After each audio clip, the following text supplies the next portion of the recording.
Navidad sí se trata de Cristo y todo lo demás que hacemos es por Cristo. Aunque tengamos ciertas tradiciones, la única razón que existe la Navidad es por el Señor Jesucristo.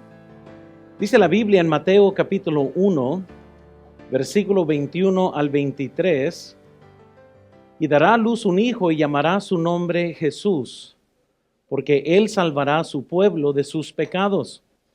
Todo esto aconteció para que se cumpliese lo dicho por el profeta, por el Señor, por medio del profeta, cuando dijo: He aquí una virgen concebirá y dará a luz un hijo y llamará su nombre Emmanuel, que traducido es Dios con nosotros.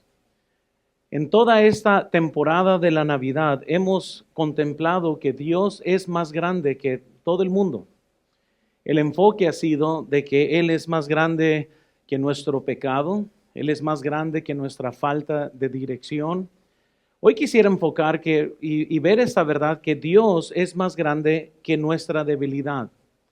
La razón que Jesús nació es porque usted y yo somos personas débiles. El pecado nos ha arruinado, el pecado no solo afectó nuestro ser, pero arruinó por completamente nuestro ser. Somos tan débiles que nosotros somos propensos a rendir nuestra voluntad a los sentimientos más fuertes. Cuando gente se enoja y rinde su voluntad a ese enojo, regularmente comete muchos errores después de esto. Cuando alguien se desanima y rinde su voluntad al desánimo, luego se meten en depresión. El ser humano es débil en todos sus aspectos. Somos seres emocionales. Un día estamos felices, otro día estamos mal. Pero al fin de cuentas, somos tan débiles que eso aún fue lo que trajo al Señor Jesucristo que naciera, porque Él triunfa sobre nuestra debilidad. Él es más grande que nuestra debilidad. Y al ver Mateo capítulo 1, quiero nomás poder notar en esta noche tres áreas de Jesucristo, tres quizás panoramas a las que tenemos que ver para poder enfocarnos en el Señor Jesús. Quiero que veamos al Salvador. Algo que primero resalta en esta noche es nuestro Salvador. Dice la Biblia en el versículo 21, y dará a luz un hijo y llamará su nombre Jesús, porque Él salvará a su pueblo de sus pecados. ¿Qué nombre tan más apropiado? Jesús. Jesús significa Salvador o Jehová salva. El nombre Jesús es algo muy peculiar, incluso en la cultura americana. Será muy raro, nunca he conocido un americano que le llamen Jesús. Lo ven en cierta forma como algo sacrilegio, porque pues Jesús hay uno nomás, y es como nombrarle a alguien Dios, ¿verdad? Entonces, cuando pastoreé en los Estados Unidos, siempre los americanos dicen: ¿cómo le hacen ustedes? Porque saben que pues Jesús es Jesús, y ¿cómo le nombran Jesús a alguien? Dice: yo no sé por qué, pero pues Chuy, le decimos Chuy, ¿verdad? Entonces, para tratar de diferenciar entre Jesús y Jesús, ¿verdad? Entonces, pero qué nombre tan más apropiado para nuestro Salvador, porque Él es quien salva a su pueblo del pecado. La Biblia nos dice en Lucas 1:77 cómo es que Él hace esto. La Biblia dice: para dar conocimiento de salvación a su pueblo para perdón de sus pecados. Sabes que no tienes que ser perfecto para ir al cielo, pero sí tienes que ser perdonado. Y una persona que no ha sido perdonada de sus pecados está perdido en sus pecados. Lo que nosotros no somos, Jesús es. Él fue perfecto, Él vivió sin pecado. Todo lo aborrecido de nosotros, en eso Él es sublime. Él es perfecto en todo su aspecto. Y la Biblia nos dice que como Él fue perfecto, Él nos dejó un ejemplo a todos nosotros. La Biblia dice en 1 de Pedro 2, versículo 21 al 24, pues para esto fuisteis llamado, para que también Cristo padeció por nosotros, dejándonos ejemplo, para que sigáis sus pisadas, el cual no hizo pecado, ni se halló engaño en su boca, a quien cuando él maldecían, no respondió con maldición, cuando padecía, no amenazaba, sino que encomendaba la causa al que juzga justamente, quien llevó él mismo nuestros pecados en su cuerpo sobre el madero, para que nosotros, estando muertos a los pecados, vivamos a la justicia, y por cuya herida fuisteis sanados. ¿Qué contraste se encuentra en Jesucristo al contraste de nuestra cultura? Hoy en día, que alguien calle cuando son maldecidos es fuera de este mundo. Hoy en día, que alguien cuando es amenazado, que encomiende eso a Dios, es fuera de este mundo. La razón que el mundo odia tanto a Jesucristo es porque su ejemplo es tan perfecto que repudia todo lo que viene naturalmente a nosotros. Regularmente, cuando alguien te dice algo ofensivo, lo primero que quieres hacer es responder de la misma forma. Si alguien te amenaza, ¿qué esperar que Dios tome venganza? Usted quiere tomar venganza. Y la Biblia nos dice que como Él fue perfecto, Él nos dejó un ejemplo de cómo usted y yo debemos de vivir. Que cuando le maldecían, Él no respondía con maldición. Cuando padecía, no amenazaba, sino que, dice la Biblia, sino que encomendaba la causa al que juzga justamente. Y Él estado en estado perfecto, dice la Biblia, que Él llevó sobre sí mismo el pecado, para poder morir por nosotros. Ahora, la Biblia dice que no solo Él es Salvador, Jesús, pero también dice la Biblia que Él es Emmanuel. Y eso significa, Emmanuel significa Dios con nosotros. Jesús no es un profeta, no es un buen hombre. Jesús no es alguien que nomás vino a esta tierra para enseñar buenos enseñanzas. Todo ateo en este mundo y toda persona que supuestamente ha pensado lo suficiente como para excluir a Dios de sus vidas, tiene un problema central, y esa es la resurrección de Jesucristo. Muchos ateos que han tratado de comprobar que no existe Dios, aunque pues eso nunca lo pueden comprobar, se han topado con la resurrección de Jesucristo, y cuando ven que hay tantos documentos históricos y se dan cuenta que algo tuvo que haber cambiado, fácilmente pudieran haber encontrado nomás el cuerpo de Jesús y haber anulado esto. Nadie puede explicar cómo 12 hombres cobardes, o 11, que corrieron, de repente tuvieron la valentía de ser mártires. Nadie muere por una mentira.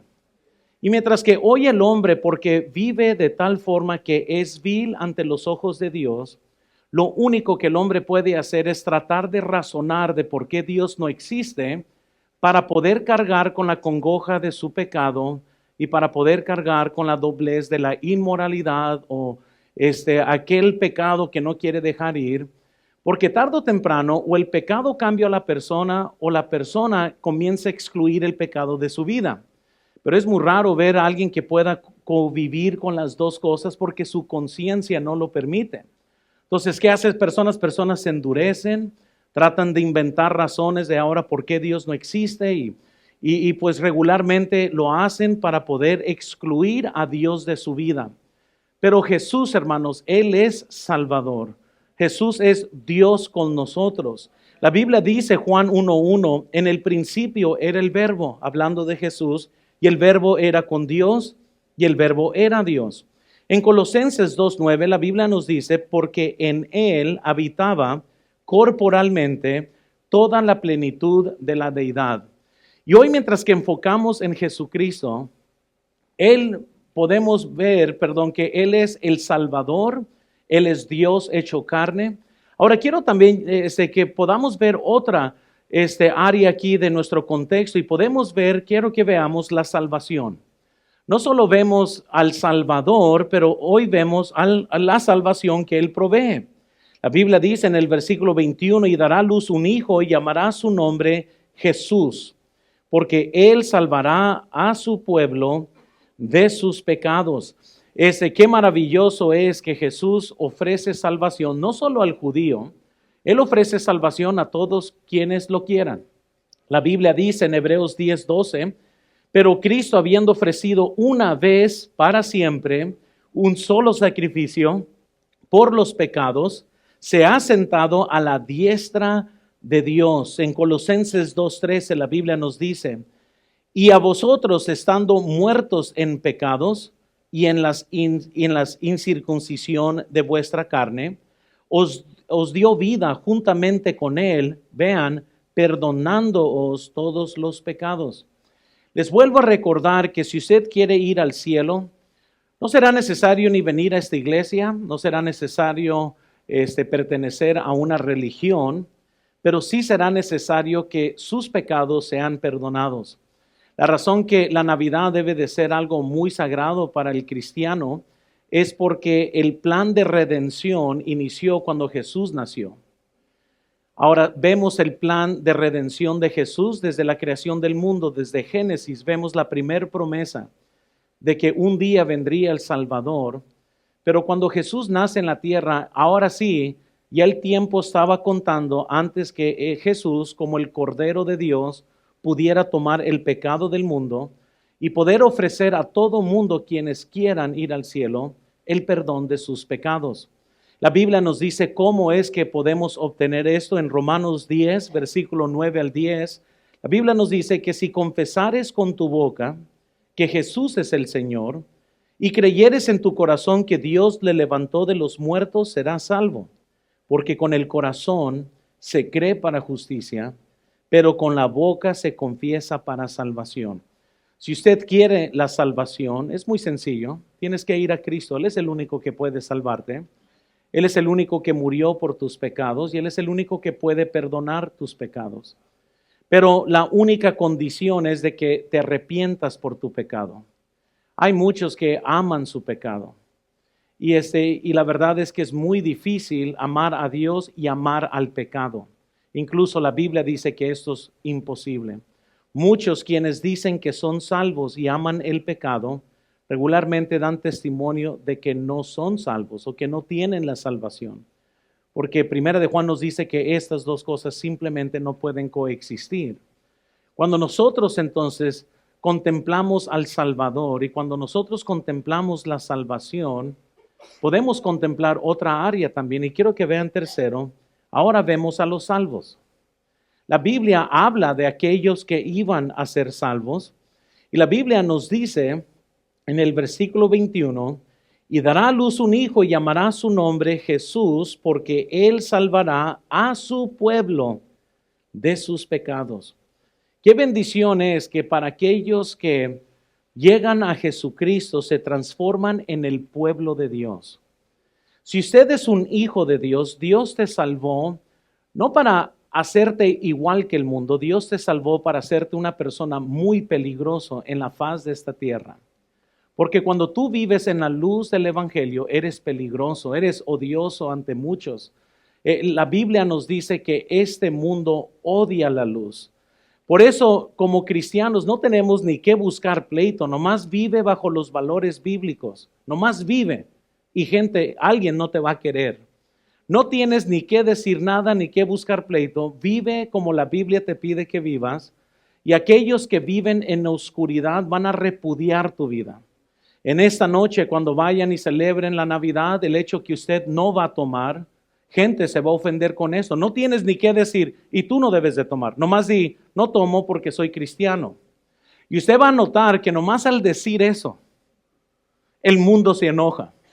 Ahora, puedes hacer cocaína, puedes ser el hombre más inmoral del mundo y la gente, no hombre, te va a aplaudir en eso. Puedes hasta tener una confusión si eres hombre o mujer y la gente te aplaude esto. Pero dices que eres un hijo de Dios y dices que vives bajo un código moral que la Biblia enseña y ahora de repente tienes un problema encima. Porque este mundo, recuerden esto, antes que te odie a ti, odió a Jesucristo. Y cuando gente hoy te rechace, no te rechaza a ti, rechaza a Cristo en realidad y su palabra. La Biblia dice que somos su pueblo. Dice la Biblia en Primera de Pedro, capítulo 2, versículo 9 al 10. Mas vosotros sois linaje escogido, real sacerdocio, nación santa, pueblo adquirido por Dios, para que anunciéis las virtudes de aquel que os llamó de las tinieblas a su luz admirable. Vosotros que en otro tiempo no erais pueblo, pero que ahora sois pueblo de Dios, porque en otro tiempo no habíais alcanzado misericordia, pero ahora habéis alcanzado misericordia. Y gracias a Dios que la Biblia dice que en otro tiempo no éramos pueblo de Dios, pero ahora somos pueblo de Dios. Antes no habíamos alcanzado misericordia, pero ahora hemos alcanzado misericordia. ¿Y por qué esto es importante? Porque Dios nos ha escogido para poder nosotros manifestar la luz admirable por medio de nuestras vidas.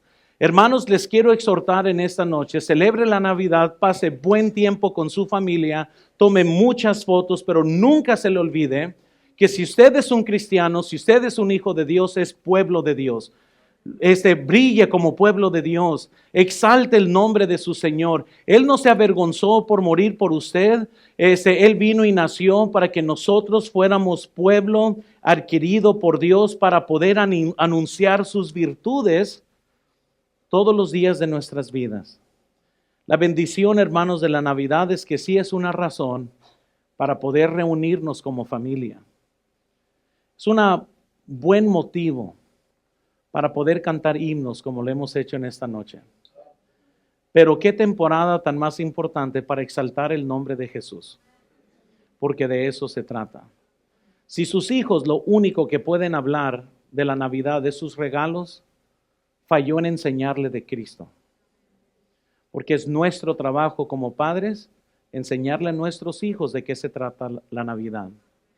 Así que nomás piense en el Salvador, piense en la salvación, piense en quienes son salvos.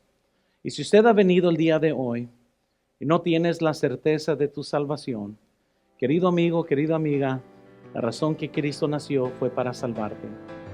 Les prometo, no tienes que ser de esta iglesia para ir al cielo, pero sí tienes que ser perdonado. Porque si tus pecados no son perdonados, no va a haber entrada en el cielo. Así que hoy Cristo te invita que si no, Él quiere perdonar tus pecados. Él quiere lavarte, Él quiere darte una nueva naturaleza para que cuando no eras pueblo de Dios, ahora sí puedes ser pueblo de Dios y tener un cambio de vida. Vamos a orar, vamos a pedirle al Señor que bendiga. Señor, te pido por favor que bendigas